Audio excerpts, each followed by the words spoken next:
Innal hamdalillah nasta'inuhu wa nastaghfiruh wa nu'minu bihi wa natawakkalu alayhi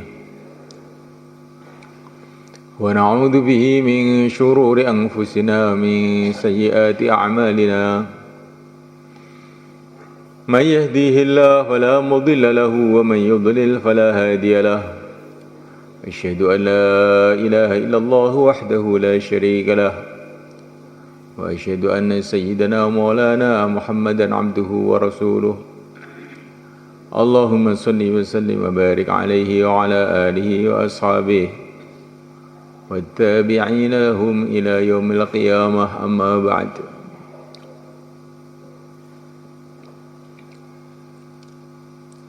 فقد قال في كتابه الكريم إن الذين قالوا ربنا الله ثم استقاموا فلا خوف عليهم ولا هم يحزنون وقال تعالى كل نفس ذائقة الموت وإنما توفون أجوركم يوم القيامة فمن زحزح عن النار وأدخل الجنة فقد فاز وما الحياة الدنيا إلا متاع الغرور وقال تعالى قل إن الموت الذي تفرون منه فإنه ملاقيكم ثم تردون إلى عالم الغيب والشهادة فينبئكم بما كنتم تعملون. Hadirin dimuliakan Allah SWT. Pertama kali kewajiban bagi manusia adalah mengenal Tuhannya, mengenal Allah Subhanahu wa ta'ala. Maka baginda Nabi memberikan arahan kepada kita, bayi baru lahir dikenalkan kepada Allah.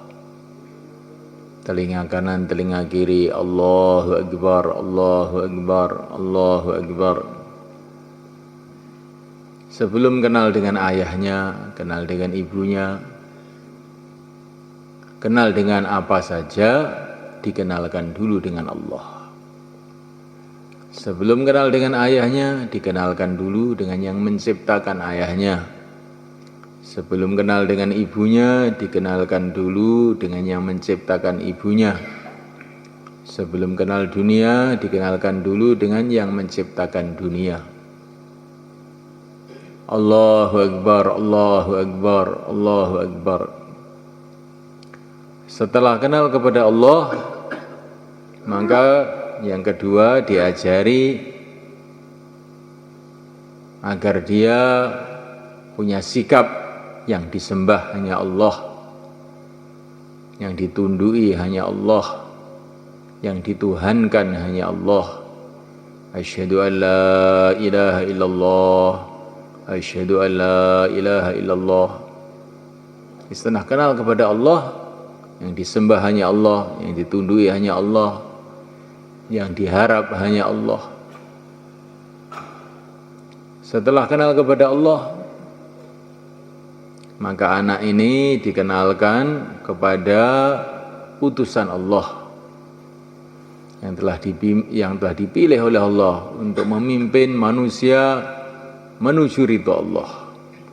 Itulah yang mulia baginda Muhammad alaihissalam. Asyhadu anna Muhammadar Rasulullah, asyhadu anna Muhammadar Rasulullah. Dikenalkan kepada nabinya. Sebelum kenal dengan siapa saja, kenalkan dulu dengan nabinya. Makhluk ini yang paling penting dikenal itu adalah Rasulullah SAW. Karena tidak ada makhluk yang lebih sayang kepada kita, yang lebih berjasa kepada kita, yang lebih memikirkan kita, melebihi yang mulia baginda Muhammad alaihissalam. Dialah makhluk yang diutus oleh Allah sebagai rahmatan lil alamin, untuk menyayangi seluruh alam.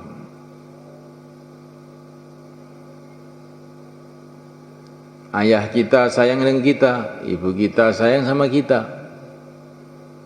Tetapi Rasulullah SAW lebih lagi sayang pada kita.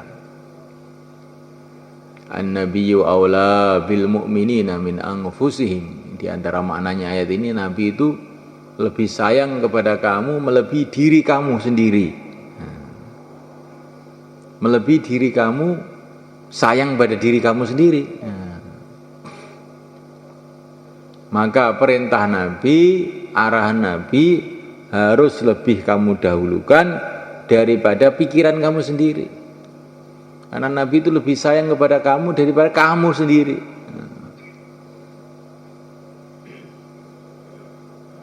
Nah, kalau orang itu lebih sayang, lebih cerdas, lebih pintar, lebih tahu, melebihi kita, maka semestinya kita ini harus tinggalkan pikiran kita, tinggalkan kemauan kita demi taat kepada orang tadi. Benar mereka? Orang kampung datang kepada dokter, kasih obat kecil-kecil gitu, rasanya pahit, harganya mahal, sudah pahit mahal lagi, harus diminum pagi sekali, siang sekali, sekali, terus bayar. Setelah bayar ditusuk jarum pantatnya, jebret. Nah, tapi orang sakit tadi, terima kasih Pak Dokter. Kenapa? Karena dia melihat bahwa dokter ini tidak akan mencelakakan dia. Dokter ini ilmunya banyak, sudah sekolah 10 tahun, memikirkan kesehatan orang. Maka dia tidak menentang. Yes, mau saja, pahit, bayarnya mahal, ya, disakiti lagi, ditusuk jarum pantatnya, nah, dia malah terima kasih Pak Dokter. Begitu juga manusia kepada yang mulia baginda Muhammad SAW. Kalau dokter ini cuman sekolah di fakultas kedokteran, kalau Nabi itu sekolahnya itu di Sidratul Muntaha, nah, di atas langit ke-7 sana. Gurunya siapa? Gurunya pencipta alam semesta. Pembimbingnya siapa? Pembimbingnya adalah malaikat Jibril alaihi salatu wassalam. Maka apa yang dikatakan oleh Nabi diterima. Walaupun hati kita ini enggak enak, boleh terima saja. Insyaallah malaikat. Maka dikenalkan kepada Allah, diajari sikap yang benar, tunduk kepada Allah, dikenalkan kepada pimpinan kehidupan ini yang mulia baginda Muhammad SAW. Dialah pimpinan yang harus kita tiru dalam kehidupan ini. Dia pula pimpinan yang kita tiru dalam kematian. Maka Nabi itu wafat. Kenapa? Biar kita ini kalau wafat tuh niru Nabi gitu loh. Kalau Nabi tidak wafat, nanti kita kalau mati niru siapa? Coba. Hidupnya niru Nabi, matinya juga niru Nabi. Insyaallah malaikat. Bagaimana ini kalau hidupnya Nabi panjang ceritanya. Kalau wafatnya Nabi, maka Nabi itu wafat dalam keadaan rindu kepada negeri akhirat. Allahumma rafiqal a'la, ya Allah susulkan aku dengan teman-temanku yang mulia di surga. Nabi itu wafat dalam keadaan membentuk jamaah 3.000 orang mau dikirim ke negeri Rom. Beliau ini wafat dalam keadaan masih mendakwakan sholat, as-sholah, as-sholah. Beliau ini wafat dalam keadaan pesen supaya menjaga akhlak kepada orang-orang lemah, budak-budak hamba sahaya. Wa ma malakat aimanukum. Ini wafatnya Rasulullah SAW. Wafat dalam keadaan pengeluaran jamaah, wafat dalam keadaan mendakwakan sholat, mendakwakan akhlak, wafat dalam keadaan rindu akhirat. Kita sudah ada rencana mati bagaimana? Sudah ada belum? Sudah ada belum? Wafat taskilannya sudah banyak. Beliau wafat sudah menyiapkan 100.000 orang untuk meneruskan perjuangan beliau. Nah, taskilan kamu sudah berapa? Kalau bisa jangan mati-mati kalau taskilannya belum banyak. Insya Allah mulai kan? Tapi mati itu nggak bisa ditawar. Ini saya belum dapat taskilan masa mati saya.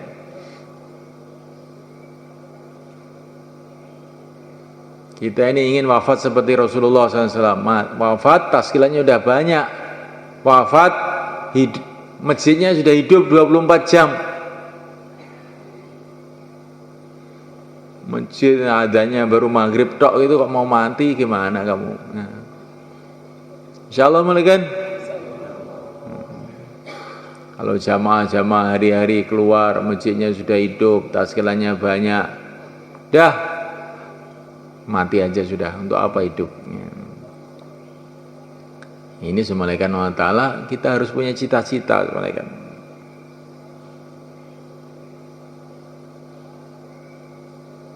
Semalakan Allah Ta'ala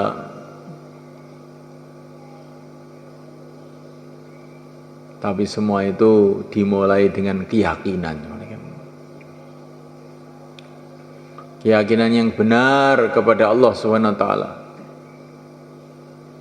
Kalau keyakinan itu benar kepada Allah, maka akan timbul sifat-sifat yang baik dalam hati kita, sehingga amalan-amalan kita ini akan ada nilai di sisi Allah SWT. Kalau orang itu ada yakin yang benar bahwa yang berkuasa hanya Allah, makhluk tidak punya kuasa, yang kuasa adalah yang menciptakan makhluk. Raja-raja tidak berkuasa, yang berkuasa yang menciptakan raja-raja. Manusia tidak ada kuasa, yang kuasa yang menciptakan manusia. Benda-benda tidak berpengaruh apa-apa, yang menciptakan bendalah yang mendatangkan pengaruh. La ilaha illallah.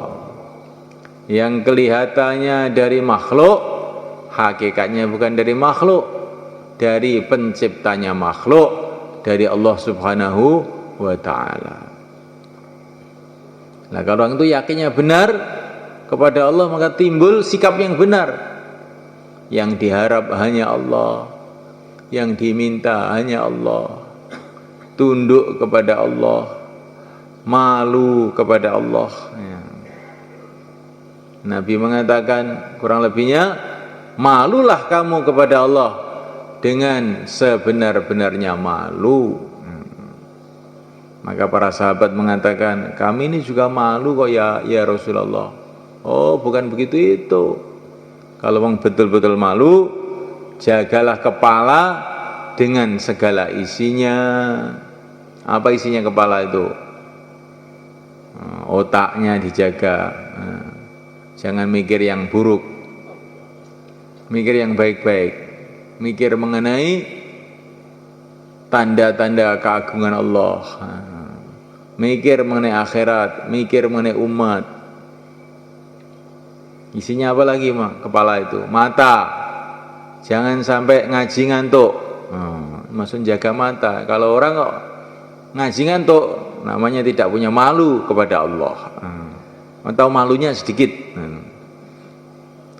Dikatakan tidak ada malu itu juga orang iman itu mesti ada malunya kepada Allah, tapi malunya sedikit. Isinya kepala lagi apa? Telinga. Telinganya jangan mendengar perkara yang buruk.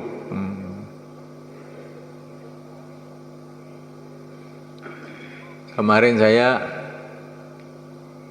khususi sama seorang ulama di Besuki sana. Itu di ruang tamunya itu ada gambar. Gambar itu aneh, gambar gigi. Terus disilang begini. Terus ditulisi, menggunjing orang adalah dosa besar, katanya begitu. Biasanya kan gambar HP disilang, HP dimatikan, itu tidak. Gambar gigi disilang, menggunjing orang adalah dosa besar, katanya dia itu. Ini bagus juga rupanya, saya bilang gitu. Ini termasuk isinya kepala itu adalah mulut toh. Mulut itu jangan untuk mengunjungi orang, jangan untuk ngomong yang buruk, jangan untuk bohong. Ini termasuk bagian daripada malu kepada Allah. Dan jagalah perut dengan segala isinya. Jangan sampai diisi perkara-perkara yang haram. Wa anta dzkurul mauta wal bila. Kalau kamu betul-betul malu kepada Allah, maka senantiasa ingatlah kematian dan kehancuran diri kamu setelah mati. Wa man aradal akhirata taraka zinatal hayatid dunya. Barang siapa menghendaki akhirat, maka dia rela meninggalkan kemewahan-kemewahan dunia. Wa man fa'ala dzalik faqad istahya minallahi haqqal haya. Siapa yang menjaga kepalanya, menjaga perutnya, ingat mati, maka berarti dia telah malu kepada Allah dengan sebenar-benarnya malu. Nah, kalau malu kepada temannya, malu kepada keluarganya, itu sudah biasa. Itu memang orang ya itu juga bagus juga. Malu sama orang itu juga bagus juga. Al-haya'u khairun kulluh, kata Nabi. Malu itu pokoknya baik. Orang kalau sudah tidak punya malu itu betul-betul jahat betul itu. Malu pada orang itu juga sudah lumayan. Kalau nggak malu sama orang nanti kencing sama lari nanti. Tapi yang paling tinggi malu kepada Allah Subhanahu wa taala. Kalau yakin itu benar orang ada malu kepada Allah, tunduk kepada Allah, baik sangka kepada Allah, ridha dengan seluruh keputusan Allah, sabar dengan semua takdir-takdir Allah. Karena Allah itu maha bijak. Sudah kamu ditakdir apa saja ya, rela, ridha, sabar. Ini semuanya sumbernya dari keyakinan yang benar. Kalau keyakinan ini benar, nah orang itu jadi sikap hidupnya itu jadi benar. Kalau keyakinan tidak benar, maka dia ini senantiasa mengeluh. Nah, sudah dia dipelihara oleh Allah, dikasih iman oleh Allah, dicalonkan masuk surga, kok masih mengeluh? Nah, ini kan namanya orang nggak tahu diri namanya ini. Nah, yakinnya lemah, akhirnya sikapnya nggak benar, mengeluh, sombong. Kamu sombong tuh punya apa kamu itu? Selembar rambut pun tidak punya, semua milik Allah. Nah, oleh karena Allah Ta'ala nggak ada yang berhak sombong di muka bumi ini. Yang berhak sombong itu hanya Allah, karena dia memang punya. Yang lain itu nggak ada yang punya apa-apa. Nggak ada yang punya apa-apa. Maka sifatnya Allah Ta'ala Al-Mutakabbir, Allah yang maha sombong. Karena yang punya dia semua, bagaimana tidak? Ya, kalau makhluk itu nggak punya apa-apa.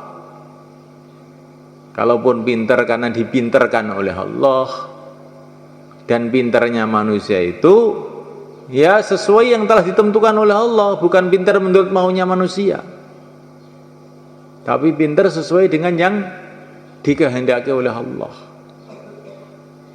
Manusia itu pintar dalam urusan ini urusan itu, tapi dalam urusan membuat rumah pinteran tawon, lebah, nah, itu nggak usah sekolah sudah tahu aja itu caranya bikin itu.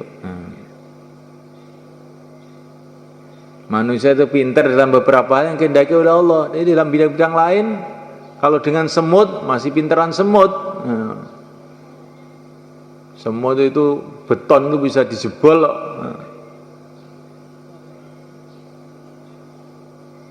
Semut itu kalau malam mereka nggak ada lampu, dia tidak bawa colok, nggak bawa lampu, dia tahu aja jalan. Ada semut bawa lampu? Nggak ada mereka. Jadi dalam bidang itu pintaran semut kita ini malaikat. Coba sama malaikat. Ya. Jadi kita ini pintar dalam hal yang Allah kehendaki kita pintar, tapi dalam hal-hal yang Allah kehendaki kita nggak tahu ya lebih bodoh dari semut, lebih bodoh daripada lebah.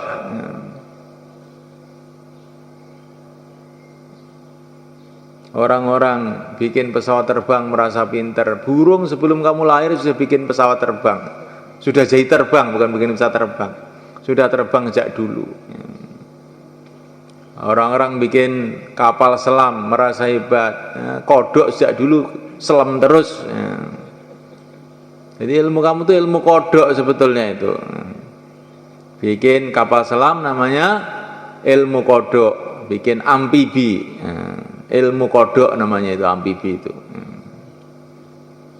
Nah, malaikat Allah Ta'ala, ilmu yang paling tinggi itu bagaimana ilmu mencari ridho Allah, itu loh ilmu tinggi. Kalau bikin pesawat itu namanya ilmu burung, bikin kapal itu ilmu ikan, ya. Kalau bikin rumah itu ilmu tawon, apa lagi? Olahraga itu ilmu semut, karena semut itu nggak pernah tidur itu kelihatannya itu, gerak aja itu. Maka orang yang suka gerak itu ilmu semut.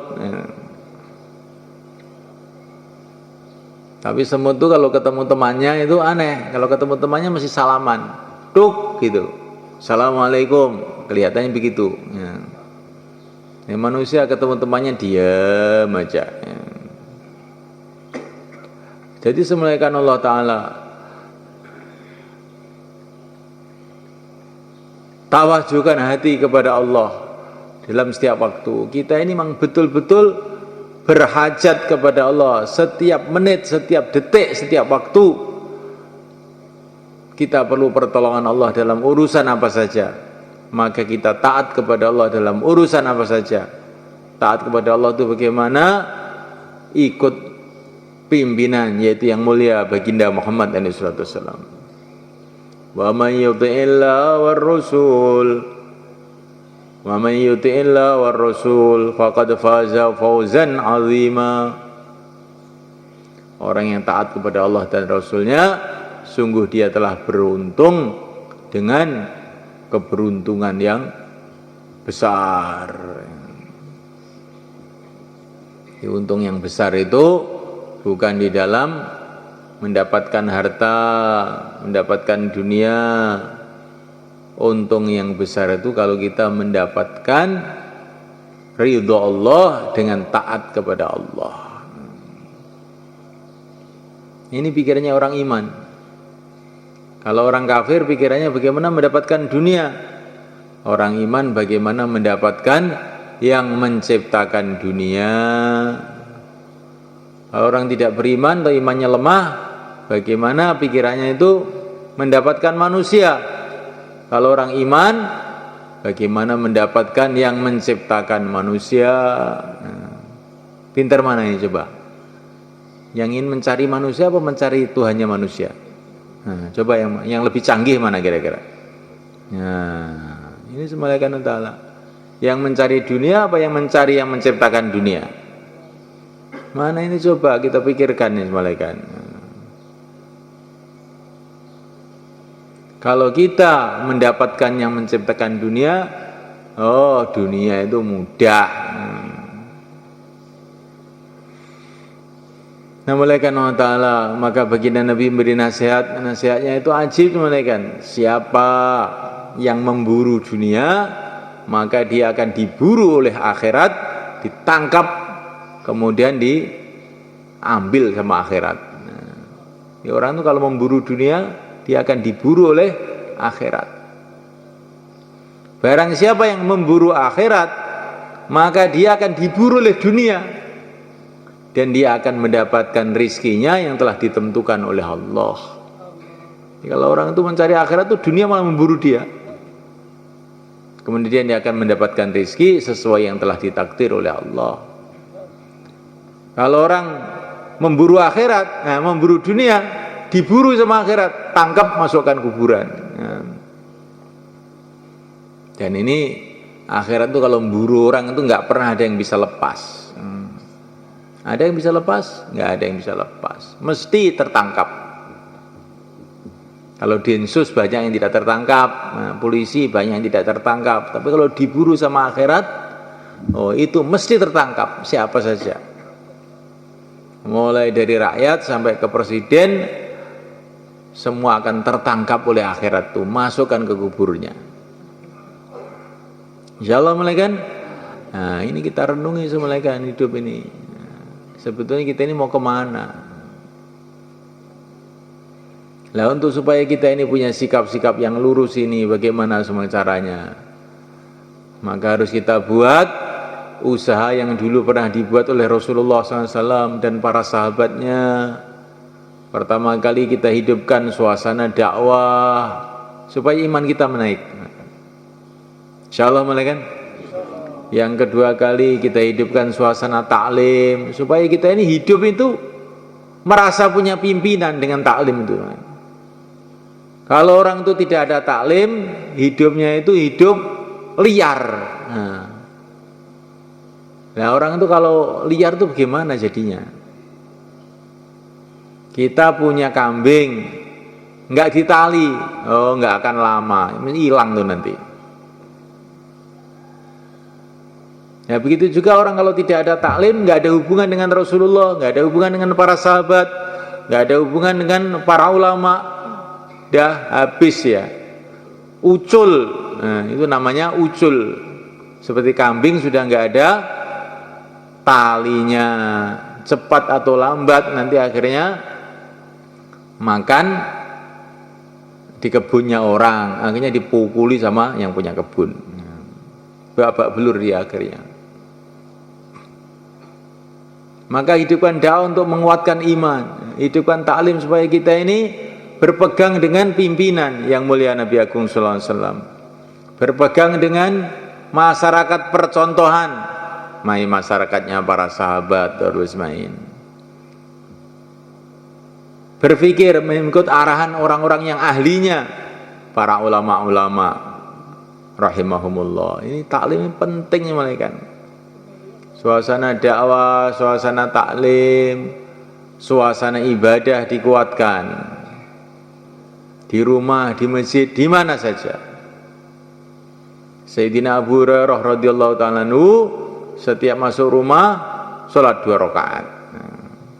Di rumah depan, nanti masuk kamar sholat lagi 2 rakaat.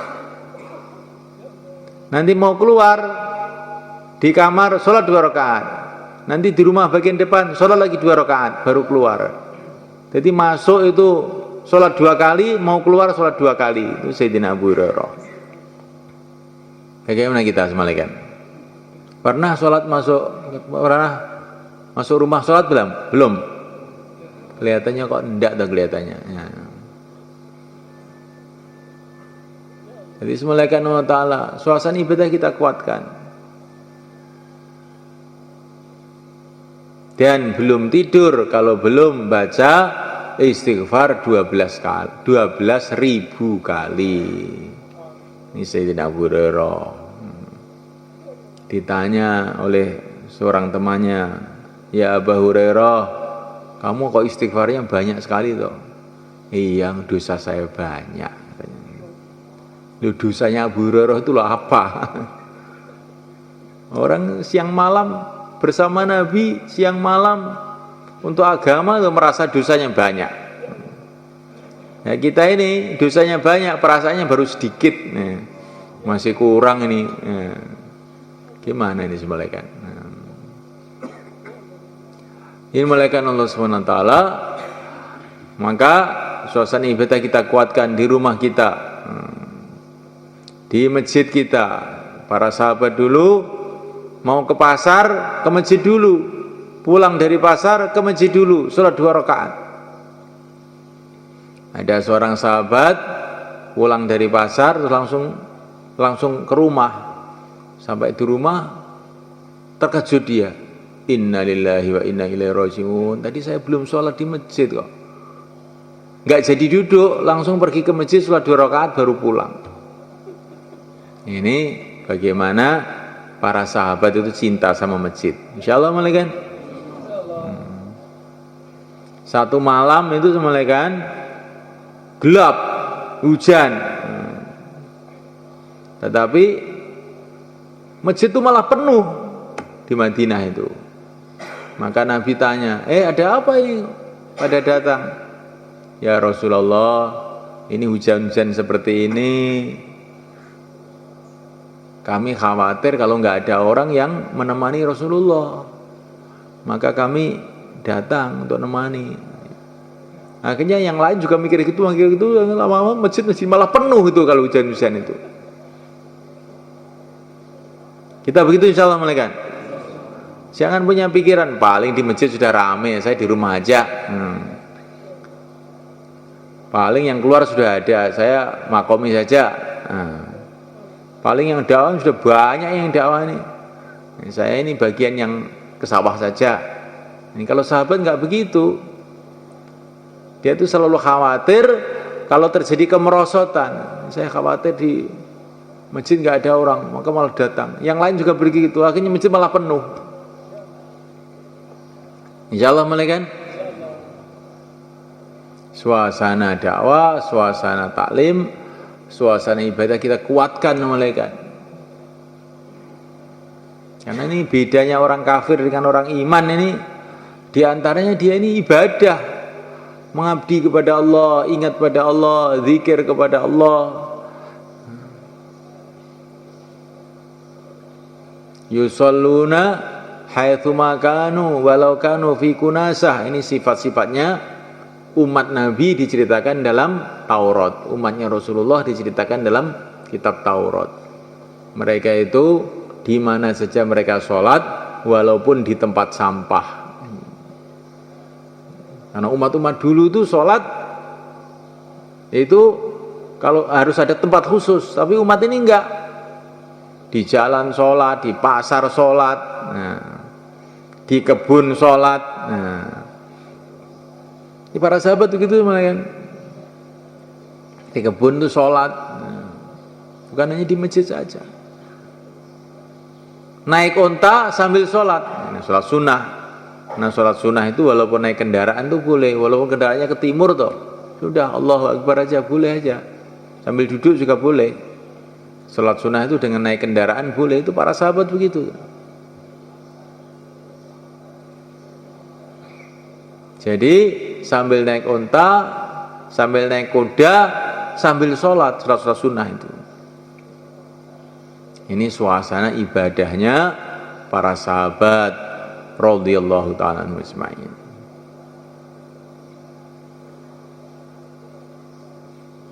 Kemudian malaikat suasana akhlak yang baik, khidmat kepada umat. Ini penting malaikat.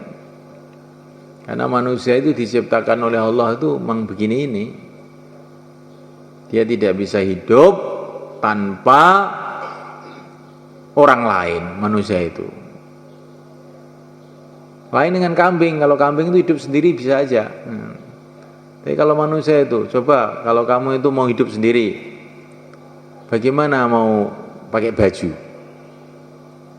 Nah, harus nenun sendiri, tanam kapas sendiri, bikin kancing baju sendiri, bikin mesin jahit sendiri.